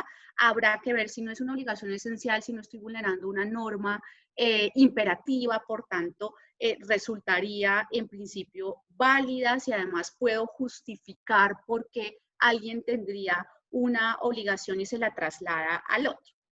Otras cláusulas para revisar y con especial atención son las cláusulas de terminación del contrato. Las cláusulas de terminación del contrato, cuando nos enfrentamos a ellas y quizá los problemas, digamos, uno de los grandes problemas de los contratos finalmente que llegan a una controversia es la terminación. Aquí en particular, cuando se trata de terminación, es importante indicar que las cláusulas de terminación unilateral pues también están permitidas en el ordenamiento. Ahí lo que hay que ver en relación con estas cláusulas es qué permite la terminación, el incumplimiento o simplemente la mera voluntad de una de las partes. Y lo primero que hay que ver es qué nos dice la ley. La verdad es que en nuestro ordenamiento tenemos varios contratos en los que el mismo legislador ha previsto la terminación unilateral. A veces con el supuesto del incumplimiento, a veces no. Entonces tenemos, por ejemplo, el caso del arrendamiento de vivienda urbana. La ley misma, la ley 820, establece a través de normas lindísimas varias formas de terminación. Unas invocando incumplimiento y otras no. La mera liberalidad de decir ya no quiero continuar. Claro, la misma ley señala la consecuencia y por eso es una ley, a mi juicio, desde esa perspectiva eficiente y señala si usted quiere terminar, pues pague finalmente la multa que se establece allí. Pero entonces establece unas formas de terminación que resultan útiles para las partes. Y puede haber también otras cláusulas que permitan efectivamente la terminación solo por la mera liberalidad. Por ejemplo, las arras retractatorias, ¿cierto? Cuando se pactan arras retractatorias, las mismas partes están dando la facultad de terminación y allí no hay que invocar el incumplimiento de la otra parte, simplemente hacer uso de una facultad que ha entregado las arras. Tenemos también el ejemplo de retracto en consumo, un derecho que tienen los consumidores para arrepentirse cuando se han dado el supuesto de ciertas compras que cumplen unos requisitos de la ley 1480 y también cuando hay contratos de duración indefinida.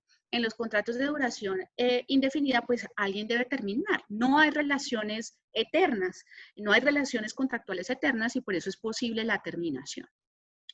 Cuando miramos las cláusulas de terminación, especialmente aquellas cláusulas que invocan la terminación unilateral por el incumplimiento, esas cláusulas se han denominado condiciones resolutorias, pero expresas. Es decir, sabemos todos que en un contrato bilateral, ante el incumplimiento de una parte, la otra puede terminar invocando precisamente ese cumplimiento.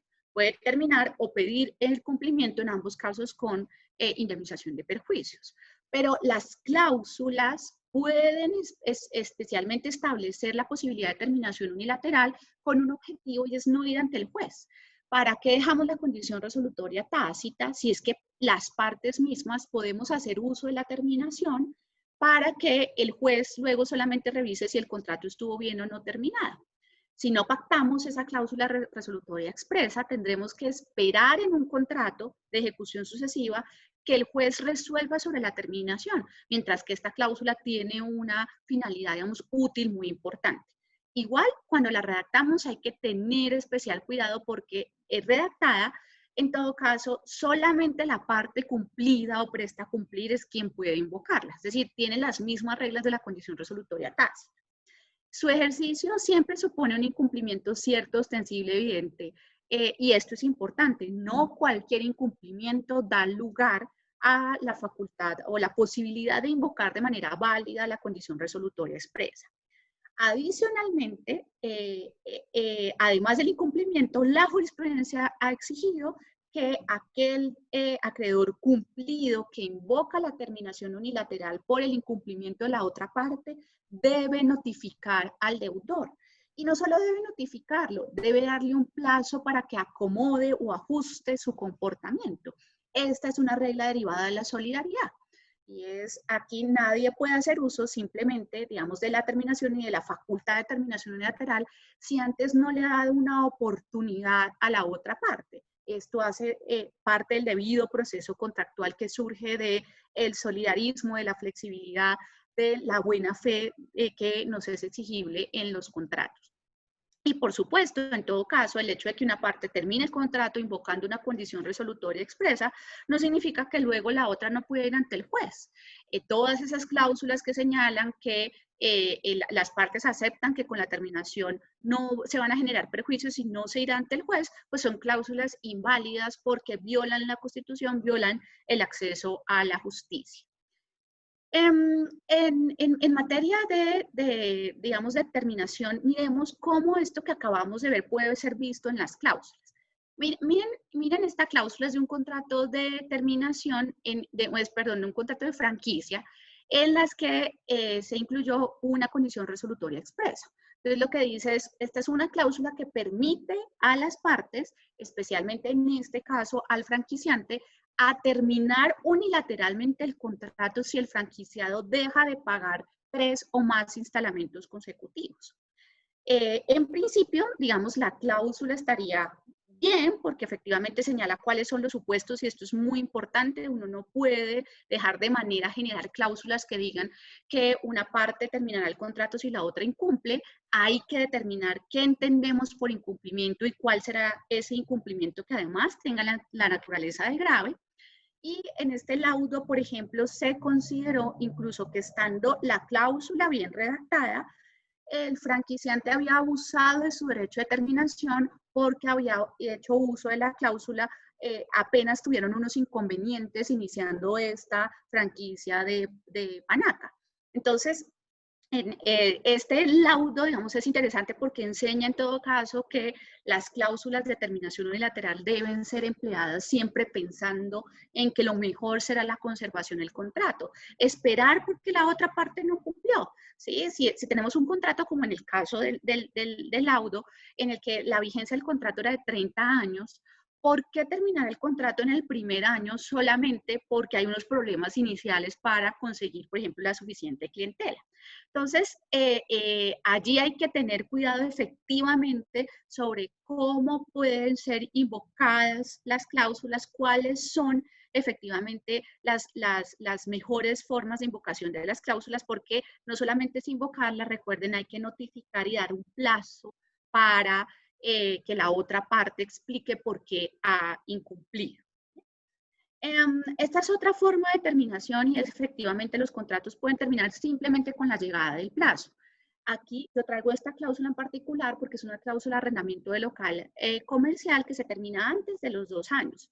Y las terminaciones con la llegada del plazo antes de los 2 años para que no se generen los efectos de la renovación automática, el desahucio, en fin, pues resultan válidas y esta es una cláusula que presenta es una cláusula de terminación con llegada del plazo sin prórroga ni renovación. Es una forma de redacción que deja clarísimo que las partes pretenden que el contrato solo dure máximo, por ejemplo, en este caso, 18 meses. Seguramente en este caso con la pretensión de que no alcance hasta los 2 años, causa que pues es a todas luces pues válida también. En este caso, lo que encontramos acá en particular es una terminación, digamos, de preaviso que está, de una terminación sin preaviso. Entonces, miren ustedes cómo se establece que el contrato dura hasta un año, ¿cierto? Y que las partes pueden terminarlo en cualquier momento, siempre y cuando le manifieste una a la otra su intención de terminar.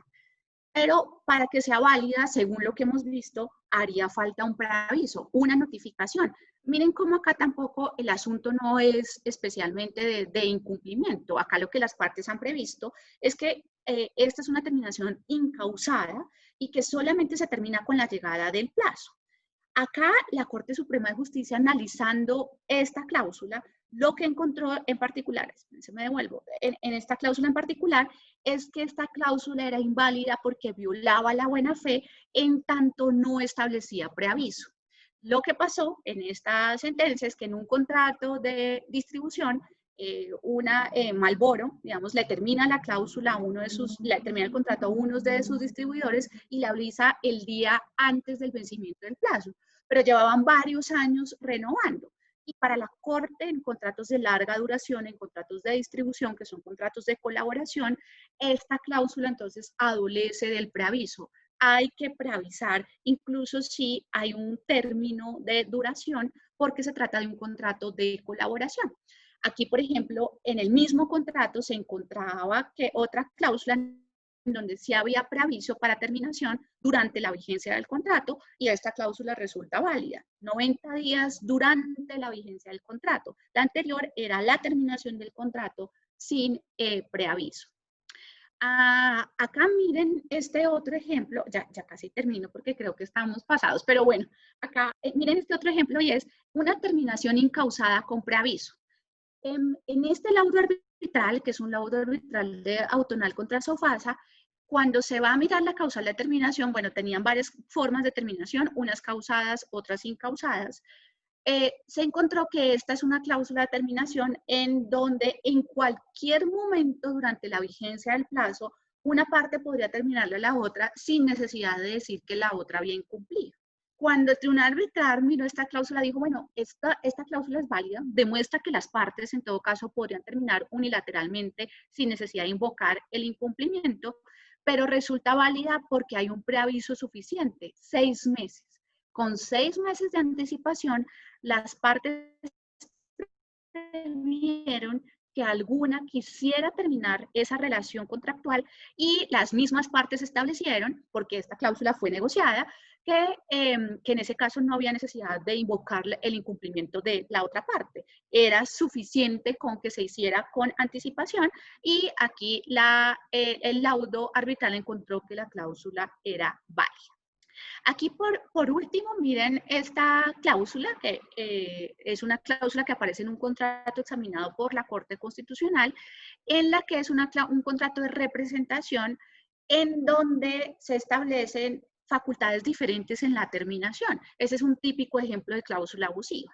Miren cómo cada una parte, para terminar el contrato, simplemente termina el contrato, tiene la facultad de terminar si la otra ha incumplido.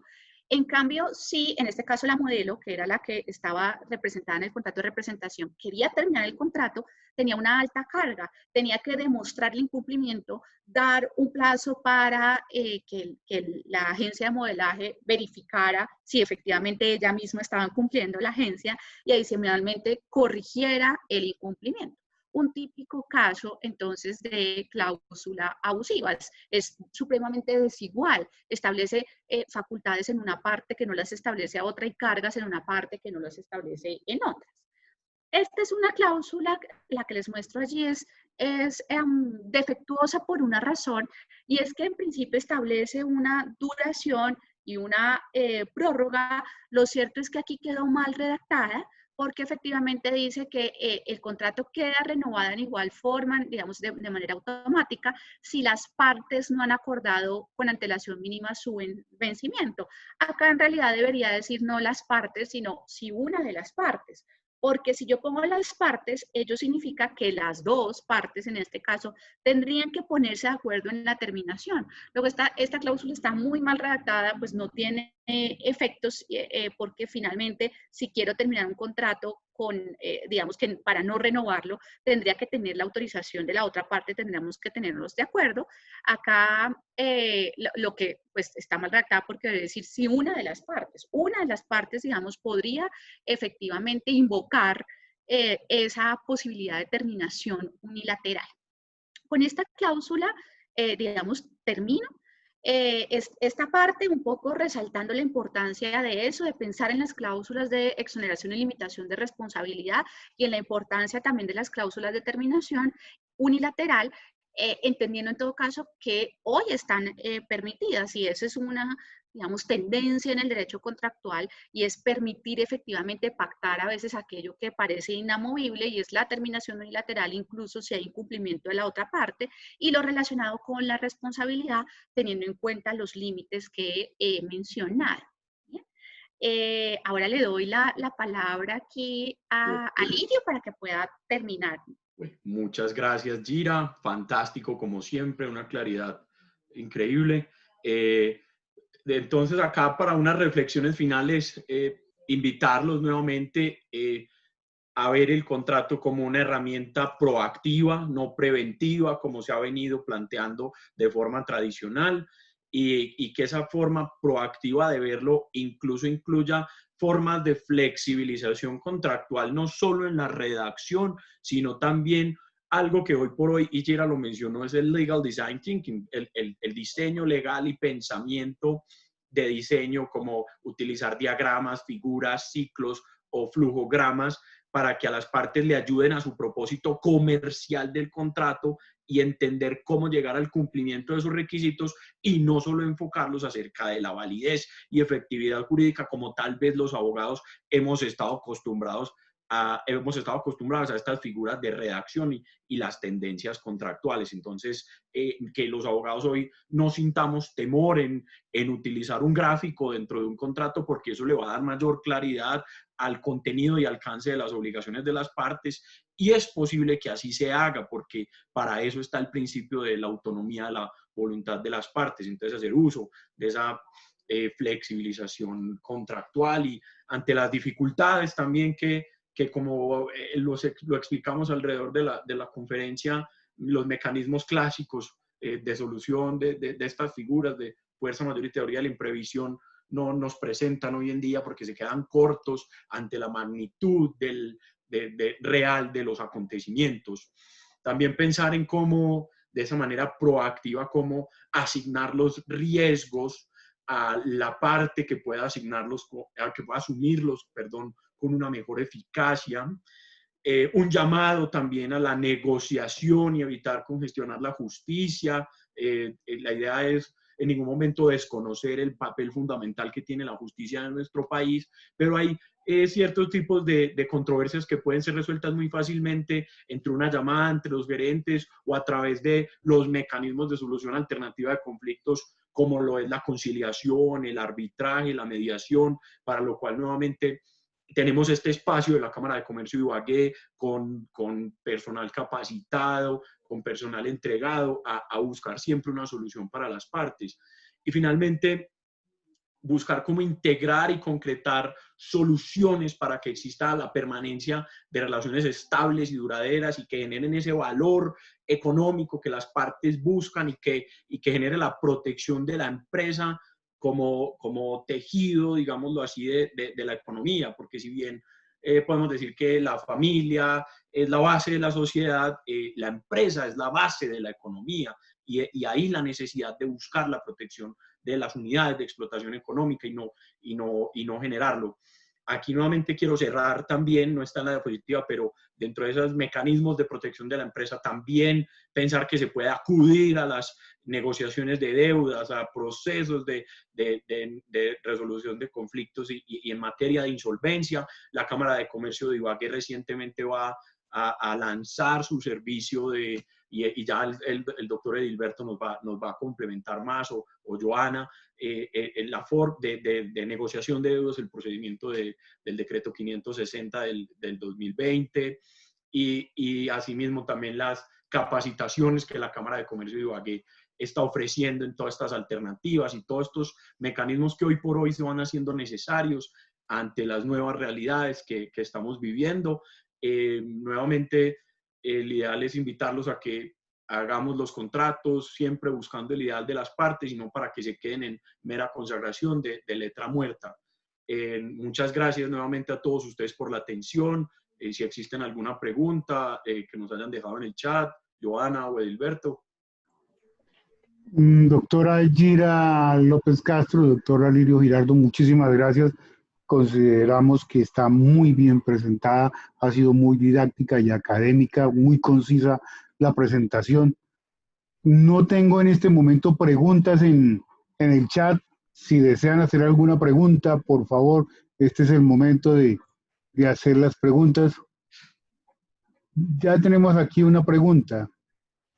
Dice, por favor, una pregunta. Al presentarse esta pandemia y no poder trabajar por casi la mitad del contrato de arrendamiento y al cumplirse el año, el arrendador puede dar por terminado el contrato y máxime cuando el contrato dice que no estará sujeto a prórrogas automáticas y se termina por vencimiento del contrato. Pregunta César López. Ahí habría que ver qué tipo de contrato es. Los contratos de arrendamiento de vivienda urbana están sometidos a la ley 820 y a normas imperativas en relación con la terminación. La ley 820 establece que si no te avisaron, digamos que las partes tienen 3 meses para hacer un preaviso para que no se renueve el contrato. Es decir, la ley 820 lo que establece es renovación automática. Luego, si se trata de un contrato de vivienda urbana, esa cláusula iría en contra de la ley 820, que establece por ley una renovación automática. Para que no opere, la otra parte tendría que dar un preaviso de 3 meses. No es necesario contar las razones, simplemente podría hacerlo con 3 meses. Si lo termina fuera de estas causales, digamos, y ha pasado un año, si es de parte pues, del arrendador, que creo que es la pregunta, si el arrendador puede dar, en ese caso tendría, si es arrendamiento de vivienda urbana, que pagar una multa que es si invoca ciertas causales. Es decir, la ley 820 tiene mayores dificultades de terminación en materia de arrendamiento. Si es de local comercial, hay que ver si han pasado 2 años de vigencia del contrato. Si han pasado menos de 2 años, existe mayor libertad contractual, porque luego los 2 años operan unas normas imperativas que están del 518 en adelante del Código de Comercio. Entonces, habría que ver si pasaron o no los 2 años. Si no han pasado los 2 años, la cláusula de plazo es válida. Es válido terminar un contrato antes de los 2 años de arrendamiento local comercial. Y ahorita, digamos, creo que igual no es el caso, pues hay una regulación especial en materia de terminación unilateral por la pandemia. Y es ciertos arrendatarios pueden solicitar la terminación unilateral, pero creo que la pregunta es de parte del arrendador. Entonces, si es arrendamiento de local comercial, hay más libertad y podría terminar el arrendador el contrato con la llegada del plazo si es que no establecieron prórroga automática. Pregunta María Montealegre. ¿La cláusula penal y la multa puede aplicarse a la vez? ¿La pandemia se puede entender como una causal de fuerza mayor? Ahí respondo yo. De alguna manera hay que revisar cómo está redactada la cláusula penal, dependiendo si es en su naturaleza indemnizatoria o si es en su otra naturaleza, porque de alguna manera, si la cláusula penal está redactada de manera indemnizatoria, ella misma va a hacer las veces de la indemnización de perjuicios y por ende, pues, no creo que pudieran aplicarse concomitantemente los 2 rubros, multa y cláusula penal. Ahora, en relación con la pandemia, sí es una de las causales de fuerza mayor. La dificultad que ha originado la fuerza mayor para nosotros es la interpretación jurisprudencial que se ha dado acerca de la irresistibilidad y la imposibilidad para la ejecución del contrato, porque muchas veces puede que yo sí pueda cumplir, solo que me sale muy caro y en ese caso no sería aplicable, pues porque lo que entiende es que haya una imposibilidad total, pues como de llevar a cabo el cumplimiento de las prestaciones contractuales. Perfecto. Pregunta Carlos Orozco, yo creo que es que le quedó como fragmentada la pregunta, pero dice, buenas tardes, quisiera saber si una cláusula de terminación unilateral, más abajo dice, en contrato de vinculación como beneficiario, o sea, ¿ustedes la entienden? Sí, debe ser en compra de inmueble, de pronto. Sí. De pronto. ¿En beneficio de área será? Aquí la complementó, perdona. Quisiera saber si una cláusula de terminación unilateral de terminación unilateral en contrato de vinculación como beneficiario de área, como es el no pago de una cuota y o mora en más de 60 días, pese a que el mismo solicita un plazo para ponerse al día y recibe como respuesta posteriormente que debe cancelar más de la mitad de la obligación en mora, pasando por alto la fiducia y la constructora que llegado el día de entrega del inmueble no se ha terminado su construcción. ¿Es válido? Yo creo, digamos, que así como nos lo cuentas, es una cláusula abusiva. Total. En ese caso, tú tienes una alternativa y es, pues, hacer una demanda ante la Superintendencia de Industria y Comercio, porque ¿por qué? Por lo que nos cuentas, podría ser abusiva, porque es una cláusula que está desequilibrada y es un desequilibrio no justificado.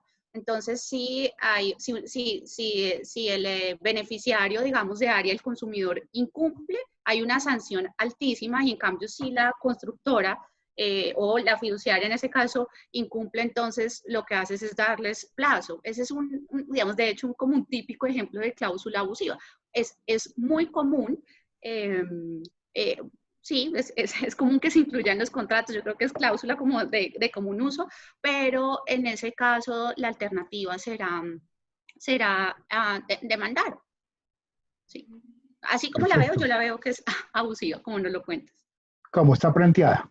Sí, como sin ver. Buenas tardes. Sí. Por favor, una pregunta. Si quiero terminar unilateralmente un contrato de arrendamiento comercial, el arrendador se les notificó la carta en el mes de marzo reconociéndoles como indemnización 2 cánones de arrendamiento para entregar el local en el mes de abril y excusado en la pandemia, que estuvieron en vacaciones y después no laboraron, hasta inicios de agosto responden la carta aceptando la terminación unilateral del contrato, siempre y cuando se paguen y queden al día los cánones de arrendamiento y adicionalmente están cobrando 1/3 de la cláusula penal. En esta época de pandemia, ¿es aplicable el cobro de la cláusula penal? Sí, es que lo que ocurre ahí en particular es lo siguiente, y es que el gobierno, con ocasión de lo que ocurrió, expidió el decreto 797, que permite efectivamente que el arrendatario pueda terminar unilateralmente, ¿sí? Entonces, ahí en ese caso, el decreto habilitó algo que no sería común y es la terminación unilateral.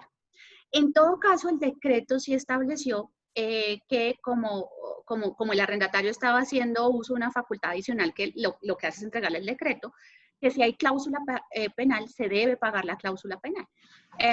Y estableció, en todo caso, digamos, esa restricción en materia de pago a la tercera parte, y por esa razón se señala que, por ejemplo, si la cláusula penal, como es costumbre, porque eso no está como regulado en materia de arrendamiento local comercial, es de 3 meses, esa es la costumbre, creo, pues no creo que esté certificado, pero es usual que uno encuentre esto, pues pagarías allí 1 mes, según lo que establece el decreto. Si no hay cláusula penal, en todo caso tendrías que pagar 1 mes por lo que dice el decreto. Entonces, allí habría, digamos que creo que una posibilidad también es llamar al arrendador a conciliar, porque además, por lo que nos cuentas, ya habías invocado la terminación unilateral con anterioridad. No sé si era porque podías por el plazo y luego se prorrogó y renovó, o si es con ocasión como de la pandemia. Habría que ver allí las fechas, pero por el decreto, la verdad es que el decreto no exoneró de pago de la cláusula penal, entendió que había un incumplimiento, que es algo que se ha, digamos, como criticado, pero así ocurre, es por la operación del decreto. Pero yo ahí llamaría a la arrendadora a conciliar, por ejemplo. Doctor Edilberto. Que reciba el local. Sí, doctor Giraldo. Por aquí arriba se quedó una preguntita en el chat que me puse a revisar y dice, la hizo Iván Forero. La renegociación de un contrato por excesiva onerosidad para que opere debe estar redactada en una cláusula del contrato tal facultad o podría operar por Ministerio de Ley. A ver, puede existir cláusulas de renegociación del contrato y en ese caso habría un mecanismo directo para acceder al mismo. De alguna manera, en caso de que no esté dentro del contrato, siempre se va a poder hacer uso de la figura de la transacción y que la persona pues que desee invocar la renegociación del contrato, lo que hace es tomar mano de la norma que habla pues como de la teoría de la imprevisión, echando mano de esa norma e invitando al otro unilateralmente a que se dé la renegociación, pero vía transacción. Ya de alguna manera, si no se puede lograr eso, sí desafortunadamente habría que acudir a algún otro mecanismo de solución de controversias. Sí. Gira, ¿quieres Ahora, agregar? esos procesos los estamos trabajando en Cámara de Comercio, en el Centro de Conciliación, y estamos haciendo unas muy buenas conciliaciones. Los invitamos a que hagan uso del Centro de Conciliación. Así es. Me dice aquí Luz Elena, en vivienda deben 3 cánones de arrendamiento. Dicen que no tienen cómo pagar, pero la compañía de seguros no quiere perdonar los honorarios. ¿Qué hacer? Debe ser de esos contratos donde existe la póliza de seguros para proteger los cánones. Sí, ahí también, bueno, los de vivienda quedaron por fuera del decreto de terminación unilateral. Bueno, eso fue criticado también, pero tenemos el decreto de terminación unilateral solamente para locales comerciales y para ciertos locales, para ciertos, digamos, actividades. Y allí también, digamos, creo que la alternativa será, pues, con la aseguradora y el arrendatario conciliar. Porque en últimas, lo que podrías hacer es iniciar un proceso de restitución. No sé si ya te devolvieron el bien y el asunto está relacionado simplemente con el pago de los cánones. Porque lo ideal puede ser entonces arreglar la restitución a través, digamos que en la conciliación pueda determinarse que el inmueble pues puedan restituirlo y adicionalmente revisar el pago de los cánones con la aseguradora. Porque eso es común, a veces, digamos, el problema es más como de la actitud de la aseguradora, y aquí ya no tendría, digamos, ningún sentido. La idea yo creo que es rápidamente pues poder hacer la restitución. Hay otra pregunta. Buenas tardes. Una pregunta. ¿En los arriendos de vivienda los acobijan las mismas normas de los arriendos comerciales? No, tienen regulación propia en la ley 820 del 2003. Ajá. Sí. Por aquí. Ahí simplemente yo quisiera hacer, perdón Gira que te interrumpí, te ofrezco disculpas, es un temita adicional, y es que en materia de vivienda sí se pueden dar ocasiones de solución para la entrega provisional del inmueble, siempre y cuando la parte que decida hacer uso de esa entrega provisional adelante el procedimiento ante la inspección de policía competente o el organismo competente, y esté en la disponibilidad de hacer el pago de los 3 cánones que incluye pues la ley 820 del 2003. Dice, ¿la cláusula de confidencialidad se puede establecer por un término indefinido? Un término indefinido superior al contrato, ¿sí? Esa yo creo que es la pregunta que excede al contrato. Sí. Hay cláusulas, digamos, problemáticas como la de confidencialidad, incluso la no competencia, la exclusividad, cuyas discusiones están relacionadas con qué pasa cuando se termina el contrato. Es decir, una cláusula puede sobrevivir luego que el contrato ha terminado. Tengo indefinidamente una obligación, digamos, de que no tenga un fin determinado. Y en las cláusulas de confidencialidad, digamos que vas a encontrar como 2 posiciones. Una que dice, claro, el objetivo de la cláusula de confidencialidad es ese. Es que cuando se termine el contrato, pues precisamente no salgas a contar los secretos que has conocido con ocasión de la celebración de un contrato determinado. Y hay otros que consideran que no, que cuando se termina el contrato, pues cómo van a vivir obligaciones de un contrato que ya se terminó.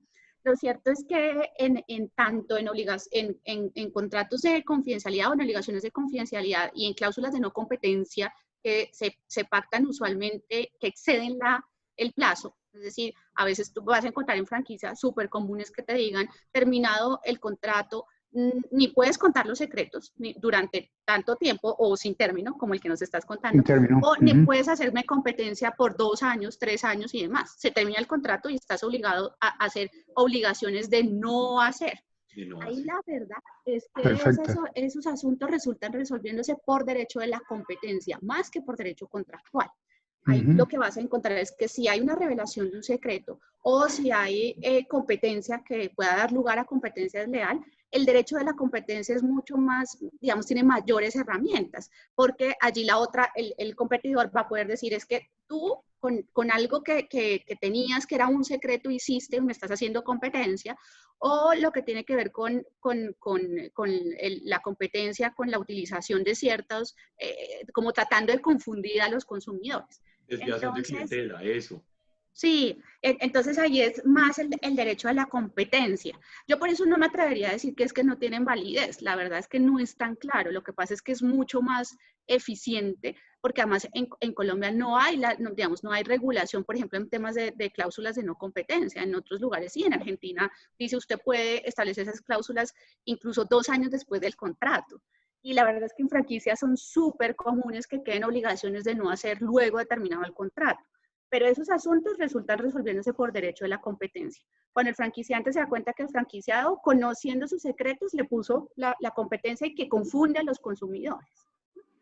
Así es, por normas de Perfecto. competencia generalmente se resuelven esas dificultades. Vamos, Más allá de la doctores, economía, tenemos que ir terminando porque vamos a empezar el diplomado de conciliación. Pero otra Yo pregunta, tengo clase también. ¿las cláusulas de garantía en las condiciones generales de contrato de seguros son defectuosas o abusivas? Muy abierta la pregunta, muy abierta. ¿Cómo será la...? ¿Las cláusulas de garantía en las condiciones generales del contrato de seguro son defectuosas o abusivas? Tendría que analizarse cada una de las cláusulas. tal vez sí. Sí. Y ahí habría, bueno, si establecen, digamos, lo bueno en materia de seguros es que la cláusula es ineficaz. Luego podrías hacer como si no estuviera escrita en principio. Lo que pasa es que seguramente luego va a venir, pues, Lo que un pasa conflicto. y ahí habría que hacer una diferenciación y es, la cláusula defectuosa es porque tal vez va a presentar dificultades respecto de la ejecutabilidad de la misma. La cláusula abusiva es porque estando completa, comprendiendo todas las obligaciones y prestaciones que debe contener, pues claramente tiene una de las facultades que en materia del contrato de seguro y en temas de entidades financieras se han considerado un catálogo de cláusulas, las cuales se consideran abusivas y a las cuales se les dará posteriormente pues la sanción de ineficacia. Es eso, pues que obliguen a una parte a acudir a cierta forma de resolución de controversias o que impliquen renuncia a derechos que no son renunciables y transigibles, y otro catálogo de obligaciones, de situaciones que están contempladas en esas normas de naturaleza financiera. Creo que es el 1340, si no estoy mal, del 2009. Bueno, lastimosamente tenemos que dar cierre. Nos hemos pasado más de 40 minutos de lo pactado inicialmente. Agradecemos a la doctora Gira López Castro y al doctor Alirio Giraldo su disposición de tiempo, ese ánimo de compartir esa academia, esa sapiencia propia de ustedes. Estamos inmensamente agradecidos. Las personas a las cuales no les pudimos contestar las preguntas, por favor, dejar su correo electrónico y con el mayor gusto se lo responderemos y enviaremos a sus correos electrónicos. Muchísimas gracias, doctora Gira. Muchísimas gracias, doctor Alirio Giraldo. A nombre de la Junta Directiva, de su presidente, el doctor Jairo Arias, del presidente ejecutivo, doctor Brian Basim Bulla Tobar, queremos agradecerles a todos y cada uno su participación. Muchas gracias. Ustedes también. Muchas gracias, Cámara de Comercio, y desde la Universidad del Rosario también siempre abiertos a compartir conocimiento con ustedes. Que estén muy bien, hasta luego. Gracias. Muchas gracias. Gracias. A ustedes, doctores, que estén bien. Buen fin de A semana, todos, gracias. una feliz tarde.